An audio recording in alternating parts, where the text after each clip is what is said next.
coming back from a good weekend, a lot of sun. Thank you, folks, for beginning to join. We are going to be, I see Pecolia, who's going to join us today. So let me bring them in.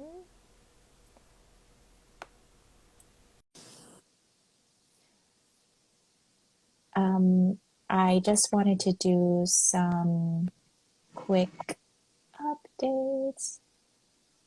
Hey, Hey, how are you? I'm good. Good. I just wanted to say, return sideways. Yeah, I'm trying to figure it out. I was like, what? We'll be like this the whole time. Um, so I just wanted to do just a quick update.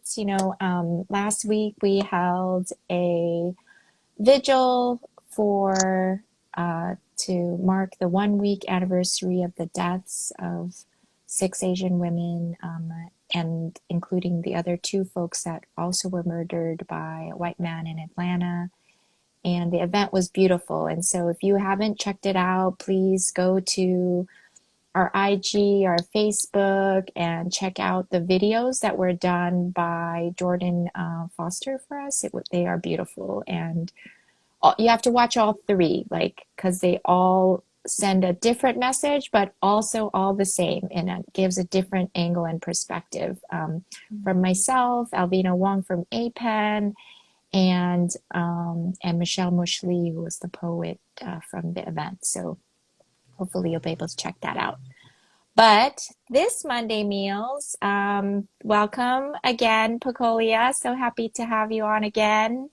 And share this space with you. We're going to be Hey. talking about last week's Reparations for Black Students, a resolution at the school board meeting, and maybe just catch up on some stuff that's happening, because this week we know that people are going to be going back in session, back in person, not in session because kids are still in class, but online.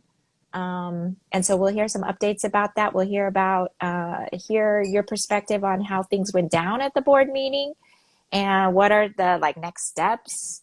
What's up with that? Yeah, But first, I what you think having for lunch? Because I'm having leftover soup, spicy beef I'm stew. having oranges as an appetizer first because I didn't realize how difficult it was going to be to get on my street because they're working on it right now. Oh, So I want to just say for those of us who are like following the potholes of Oakland, that I'm really grateful that there's something good coming out of like being in shelter in place, which is somehow brand new streets are being done. So, oh, no. um, That's not just anything. That actually was a tax that we paid, is a bond measure that we passed as Oakland residents mhm, because our city has been failing us and will that's not right. allocate more funds to our public works, and That's has right. not happened for many, many years. And so I want to be really clear that this city wants to priority police over our communities. And so, Absolutely. um, so that's what's happening. And we paid for that. And we already paid taxes. We paid additional bond money so that we could get That's these streets paved. So That's right. thank you to all those Thank you, folks who Oakland are, voters. Yes. yes, thank you, Oakland voters, for stepping up once again. Whoop, whoop. Well, I'm testifying that the money is being spent. Uh, Hey. so Yes. yeah, so that's exciting. Our street was definitely pretty bumpy. So, um, if you see some work being done on your street, for sure. But I think it also is a good segue into this moment because I happen to live very near a school, Mm-hmm. and having watched custodial and folks kind of going in and out, really trying to prepare the school for reopening. just to give folks an update, the Oakland Education Association and the Oakland Unified School District did come to an agreement, Mm-hmm. and the members of OEA did ratify that agreement. Thank you to all the teachers and folks who've poured Yes, over hours of negotiation, days, weeks of exactly. negotiation. And the current kind of moment is that there will be a point at which K-6 will reopen physical classrooms for in-person instruction. The deadline is by April 19th. And right now, there are certain learning hubs that are opening up Mm-hmm. for folks to begin to kind of go back to campus, get acclimated to the process of, being, the physical distancing, the cleaning protocols, just Mm-hmm. making sure students are aware. So that's kind of the moment we're in.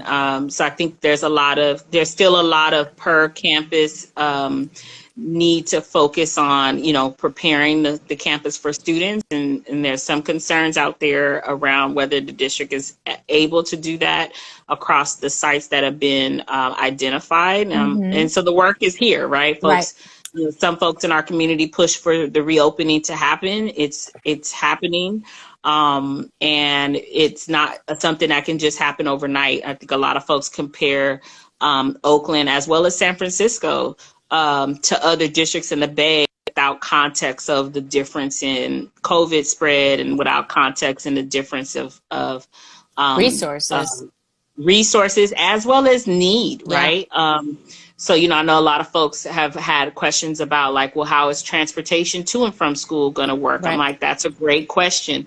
There are a lot of systems that support physical buildings being open. Mm-hmm. So it's not just as simple as like, okay, you open a building if everything goes back to normal. So anyway, just saying that so that we're all on the same page. And I think the other piece is I think that I personally would love to see the community stop vilifying our educators. Mm-hmm. You cannot vilify our educators and then at the same time want them to go back into physical buildings and put themselves at risk, Yeah. right? So I just think that there's some contradictions in our work as a city, and there are consequences that folks have to remember. These are humans. These are our fellow neighbors, our friends, our family members who have chosen the profession of educating our children. And no matter how we proceed forward with any of this work, we have to keep the humanity at the forefront.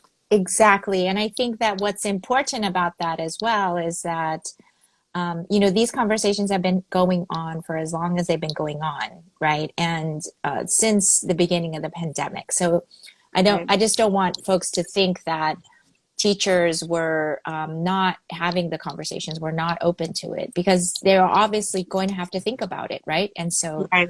but that requires care. It requires being able to not only think about yourself as an individual person, but also thinking about what that impact could be on your community. Because Mhm. again, we said this last time when you and I were chopping it up, right, Pecolia? And we say it all the Yeah. time, which is like the school district is not a silo, is not Piedmont. It's not like within the city. It just like it happens within a city, right? It's within our communities. Like these are community members. And so, Right. it was a little disheartening to like get to this point where folks were really, like really trying to go after teachers. And I want to be really clear about that. Oftentimes that begins with like vilifying teachers is a Hmm. way to lead to, um, you know, uh, adding some instability to and legitimacy to public school systems, right? So that you can move towards this corporate charters, so that Hmm. these can just be private teachers basically Right. being paid without the union representation, without all of those things. And so, and that leads to gentrification of our communities, right? So Absolutely. that Absolutely. happens, and that just be really clear. Absolutely. Hey, Right. what's up, And Belinda? what's up, B? So yeah, and I think it also leads to this other part of the narrative that we don't also speak to. It creates it creates a behavioral expectation in our children that it's okay to treat their educators any kind of way. Exactly. Exactly. And so, which is a huge part of our challenge in the system, is that we are not always aligned with our values Right. to our actions. And so like I said, I'm calling for folks to really have some self analysis underway to really, what does it mean to say the union or the people or the teachers have been prioritized for vaccination and won't work. Right. When folks are, have very clearly articulated that there are concerns, and rightfully so, right? We're Right. not talking about scenarios where there have not been educators who have gotten COVID and passed away. We are. And so when you're in a field where, even doctors have had their hospitals adjust to how the hospitals deal with COVID, Right. because so many in the healthcare field have gotten COVID and passed away. So if we have a respect for certain frontline workers but not others, we create a very dangerous narrative, as well as a set of expectations our children are watching, right? Right. Our children are watching us. And so we should all be, really aware of our educators have worked the hardest they have ever worked, ever, ever, ever, ever. Yes. Unpaid hours of work, Right. unpaid hours of work, Right. unpaid hours of work. And there's no parent on here who can reduplicate what our educators have done across Oakland. Word. And so Word. I have a lot of respect for our educators. Yes. I have respect for their concerns. Yep. And I want them to have the safest working conditions, because safe working conditions means that our children are going to be safe in their care. Right. And I don't know how to say that in any kind of way, putting politics and all the other stuff aside. If Right. we're really about keeping kids safe, Yep. then we have to ensure that those things that we need in our schools are provided. Yep. And there are concerns, not just from our educators, but also from our custodial staff. Right. And others, that the things that the district has committed to are not in place. Right. And so let's not sit here and believe the hype that is just about, people not wanting to be in buildings. It's about making sure that's done safe. And it's there's like, I think what happens though, right, P? And like, this is something I think that we see often in the movement work, like just in general. Is, and then, just in the conversation out in politics, is we become super didactic, right? This ain't Star Wars, you all. This ain't like, good versus evil, the dark side versus the light side. This is the complexity of our lives are much broader than that, right? And so we need to broaden our ability to like understand the very complex issues in complex ways. And yes, we need to like be able to message this and get it to folks so that it's a way that is accessible to everybody, that everybody can be a part of the conversation, but it's still complex. And so we can't just like minimize it down to like, it's either this or that. Either we get back in school and teachers get on board, or they're good and they're bad. We're here and this is this, right? Like, and I think that's a good segue into what we're talking about today, which is reparations for Black students resolution at the OUSD school board last Wednesday.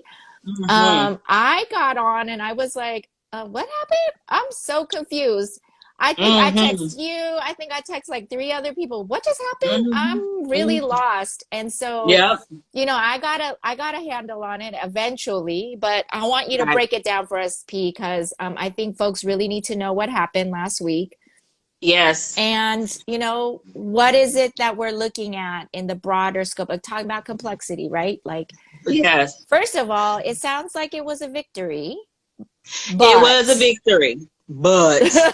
So let's start with the victory part. What's the win that happened at the school board meeting?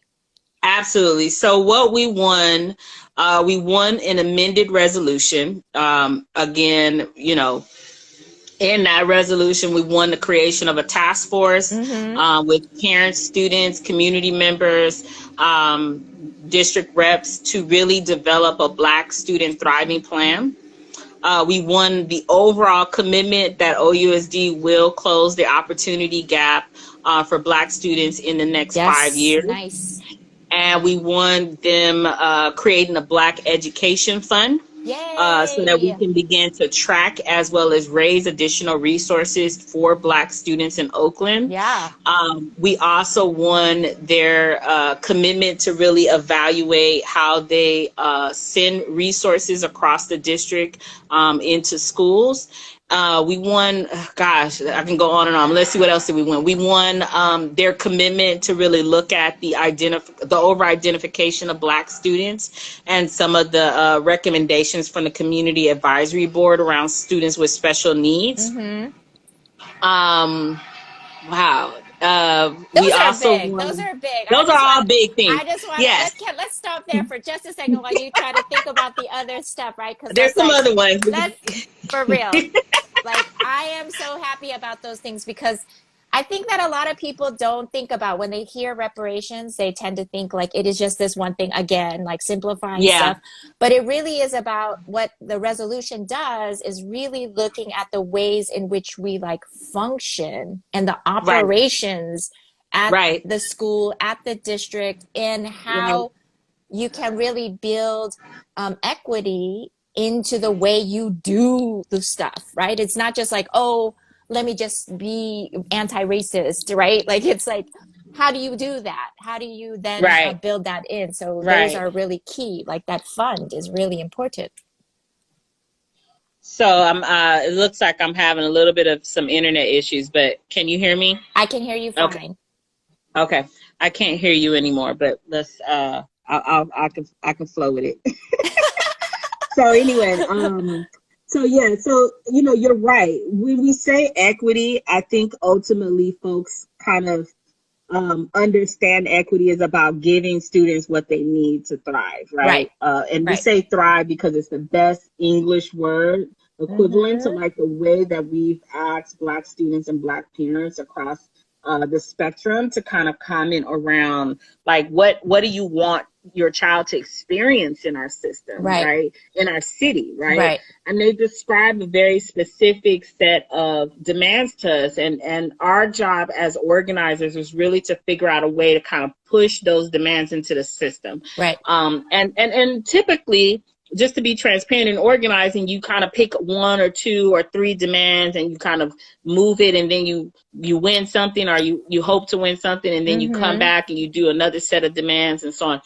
And we felt like, and why we named the campaign Reparations is because we knew that incremental change was just not enough. It, Right. like we've seen the system do incremental change, right? A little bit here, or a pilot there, or something there. And what we heard loud and clear across a full spectrum of folks, right?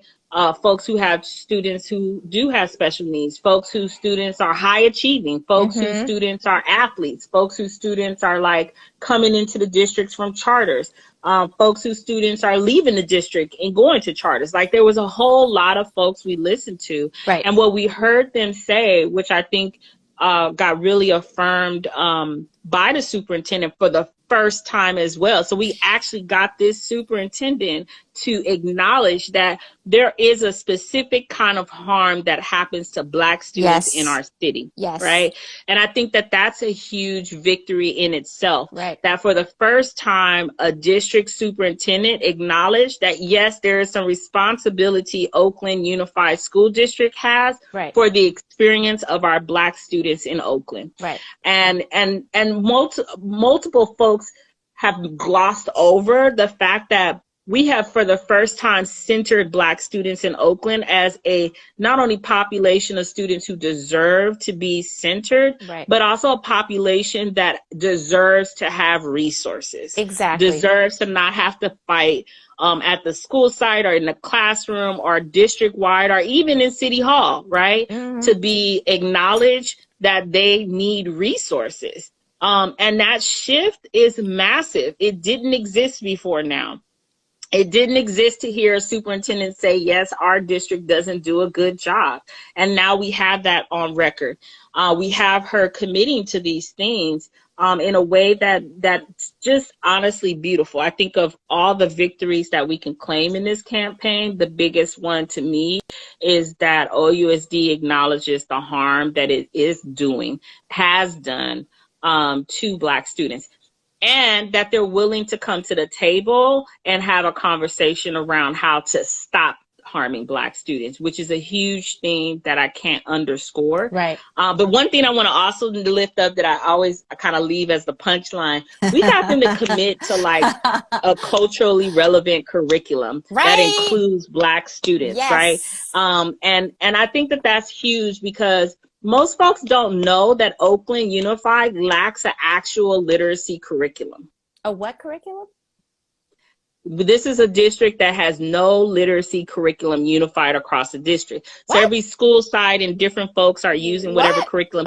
Wait, what? Yeah, there, we could do Monday meals for like a whole year, and you still would never learn everything about Oakland. I'm like, but what? Oakland is in the process of having to adopt it's been a couple of wows, Yes. but they don't have an official literacy curriculum. Okay, and so now this because of Black reparation resolution passing, that's going to change. That is definitely changing, and not only we're going to adopt a curriculum that doesn't have a component around culturally relevant. You're breaking up a little bit. But I think that this is also one of those places, right? Because oftentimes when we hear, again, Black reparations is just about this, right? About Black students, and it's not about all the other students. Is that because of Black reparations that this implementation is something that is happening across all of the district, and it's not just for Black students. It is centering Black folks. It is centering the experience of Black students, but this is something that all students are going to benefit from. Like, I am appalled to think that there is no literacy. Like, I am confused by this, right? And so, so knowing that this resolution, this is another way in which that because of this, and I want to just point out this one piece too, is that this happened. It wasn't just like a couple people that were like, oh, let me just think about this, right?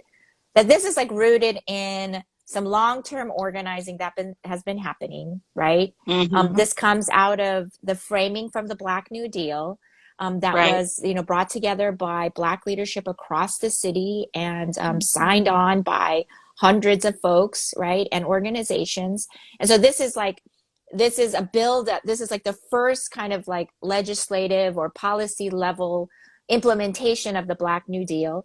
And that this is something that we're all going to benefit from because it raises the ground by which we're all standing on, right? Yes, absolutely. And that's so important to us. And it was organizing that got us here, right? It wasn't that benevolence of the superintendent or to any of the board directors, right? It is the organizing that made this happen. And so could you tell us a little bit about the but on the victory? Like the victory but. Yeah, there's a big but, right? So one of the biggest but that we did not win was that we were not able to win our original ask, which was to exempt majority Black schools from closures, from school closures, from co-location. And that was that is the biggest piece of harm in Oakland, is that majority Black schools, whether it's 30% or more or 40% or more majority Black schools, have been intentionally targeted for closure. Of the 20 schools that Oakland has closed in the last 10 years, the majority, and when I say the majority, I'm talking about 16 of those 20 schools have all had a school population of 30 to 80% majority Black. And so one of the things... So let's be really clear that what she said was 30 to 80% of the student Right. population at these schools that have been closed were Black. Right. And so one of the things that we were saying and arguing was that if you are calling for additional school closures, which just to be clear, this is a district that has a policy on the book called the Blueprint policy, and it requires that the district right sizes itself. That's their language, not ours.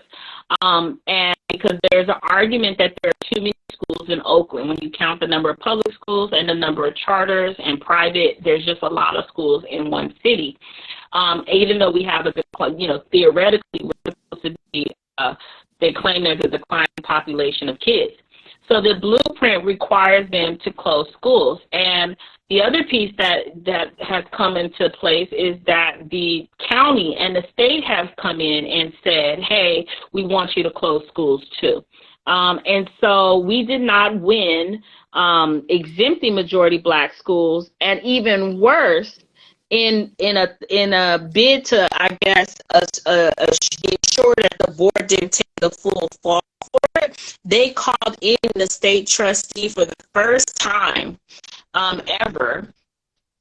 State trustee Chris Learned, who has the power to prevent the district from passing any policy that might have a fiscal impact. He came in for the first time and used his power for the first time to tell the district that they could not pass an amendment that would have reevaluated or the whole blueprint policy. So I'm just going to reiterate that because you're breaking up a lot, Pecolia. So, yeah, in order to meet things fiscally, while you are talking about is that they brought in a state, what do you call him? State trustee. That's it. Thank you. State trustee. His name was Chris Learned. He came in and basically was like, if you pass this, I'm going to block it. Right. And that's right. So it was like they brought in the trustee in order to block the full passage of the Black Reparations resolution without any amendments. And this was the big amendment. So it was basically we got flexed on by the state. That's right. The board directors of the school board used that as a way to flex on the organizing that was happening, and I think it was really disheartening, right, to folks. That's right. To see this, because it was like we're really pushing for this, and that we're not being fully seen, and the scope of this, again, the fiscal responsibility, the balancing of our schools, our school district is being done again at the expense of Black students. Yeah. And I think it was also just, the optics didn't look right? So no. The optics of it. There was so no just indication to be that was going to happen, right?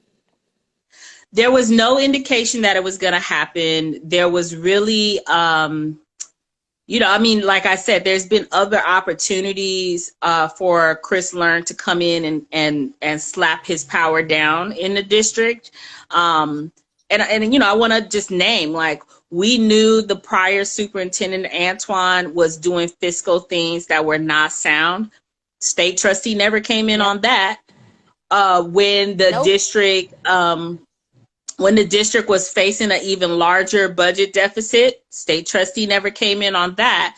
And so what was said in the meeting, which I think shocked everyone, was the admittance or the confession of the system that they cannot balance their budget without harming Black students by closing our schools. And the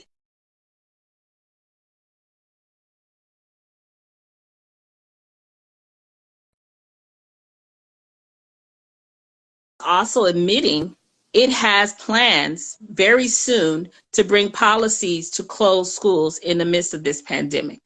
Right. And so it wasn't just that the Reparations for Black Students campaign was seeking to exempt majority Black schools, and it just didn't pass. Right. It was that we uncovered what are some of the horrible intentions of OUSD and the state, Right. which is to close schools that they are currently trying to reopen because they don't believe that they can balance their budget, which in essence, to shortcut it is they can't balance, they have to balance their budget on the backs of Black.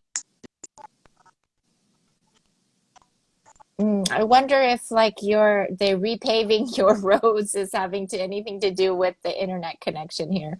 But yes, I Yeah. think that is really clear for us, and that was probably one of the most shocking things of the night, which is why I was like, I was texting you, I was like, "What's up, Pecolia? You need to break this down because I am really confused." And you wrote dot dot dot because the explanation behind it just seems so lengthy and long.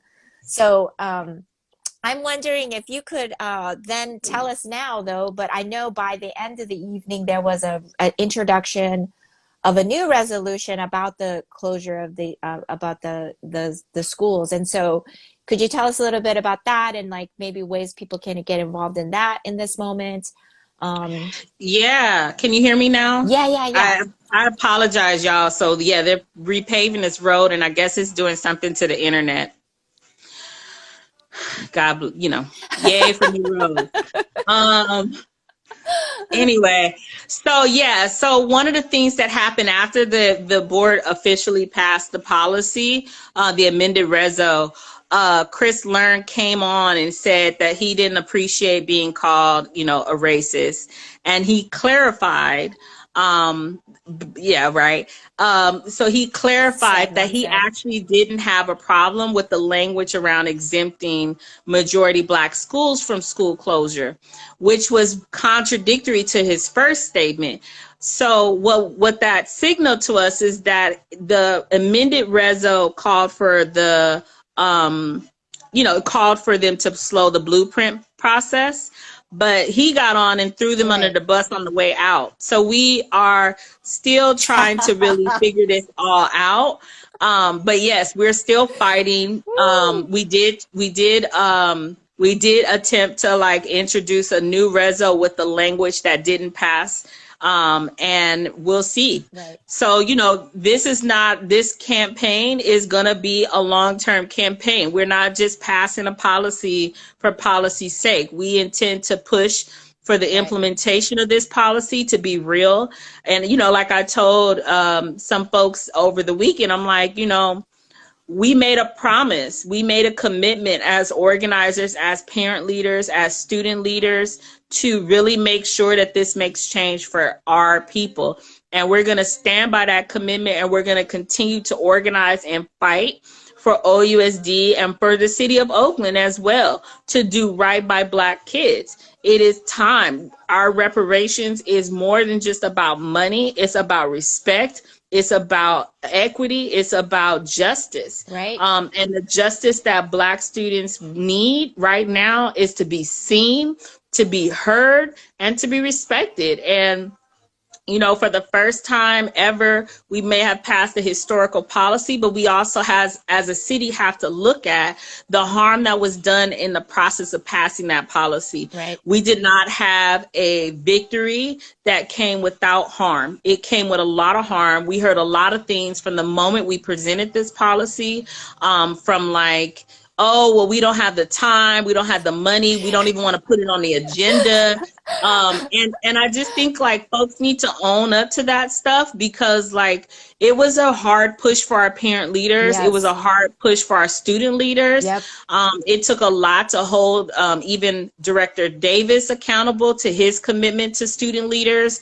Right. And it's taken a lot for us to kind of recover from the way that anti-Black racism showed up at every board meeting that we attended from the moment this policy was introduced. And so I just really want to say thank you to everyone who supported our campaign. If you endorsed the campaign, if you sent a letter to the board, if you sent if you got on your social media and shared the post, anything you did to help lift this work up, thank you so much, because it all made a difference. I Yes. can't emphasize how much when students and parents were meeting with board members, they were like, yeah, we've gotten 200 and 300 and 400 letters. The 300 folks Right? who rolled I'm with us telling on the you, those 24th, that and organizing was on point. That we organizing we on pushed point. this board, right? Yes, yeah. And I want to say that, what does it mean that we got so many people involved in this campaign that they had to call in the trustee to come to their bat to do their anti-black racism? So Right, I just want to appreciate Oakland, because Oakland and our allies across the bay. We even had UTLA, United Teachers right. Association of Los Angeles, who passed a very similar policy earlier in February. It was just so amazing. I just, want to say that organizing really is just an amazing journey, and I'm so proud of us all. I really Yeah, am. I am very proud too, and I am so proud to just hear about the ways in which our young people really showed up, like each of them one after another on the speaker's queue.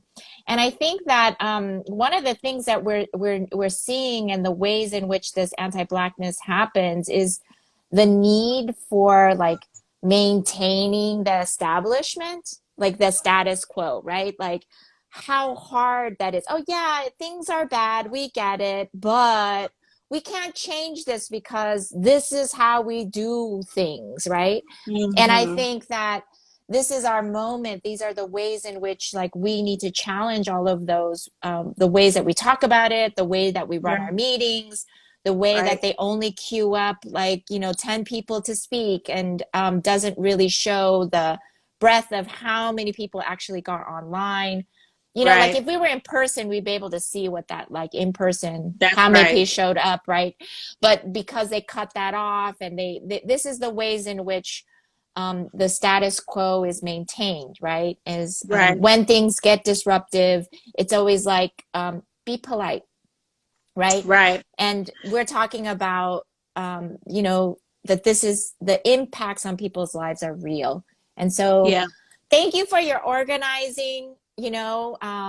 Pecolia, she's the executive director of Bay Area Plan Parent Leadership Action Network, but Whoop, was whoop. in coalition with many other folks through Justice for Oakland Students and That's many right. other Yep, organizations yep, yep, across.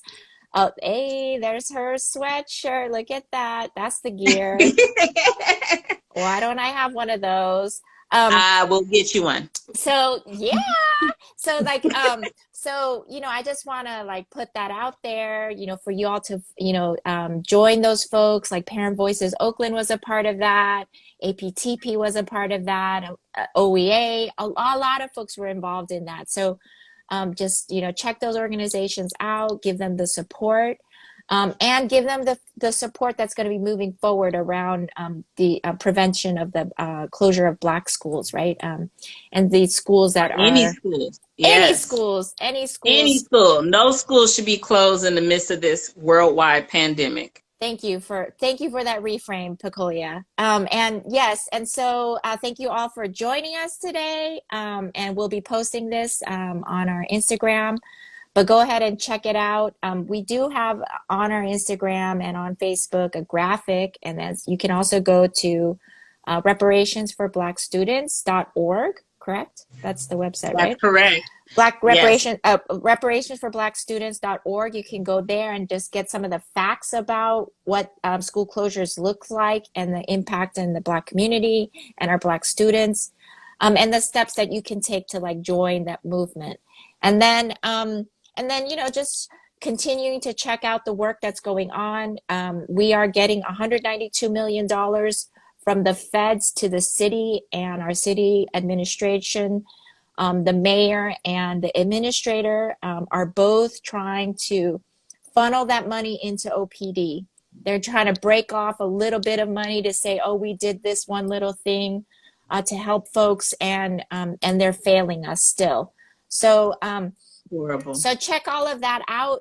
See, watch, follow Oakland Rising, and the work that the Defund Coalition is doing, as well as the Refund Coalition in Oakland, to ensure that we all are safe and that we're all taken care of, and we're investing in our communities and not causing more harm that's already been caused. So thanks, Pete, for showing up again.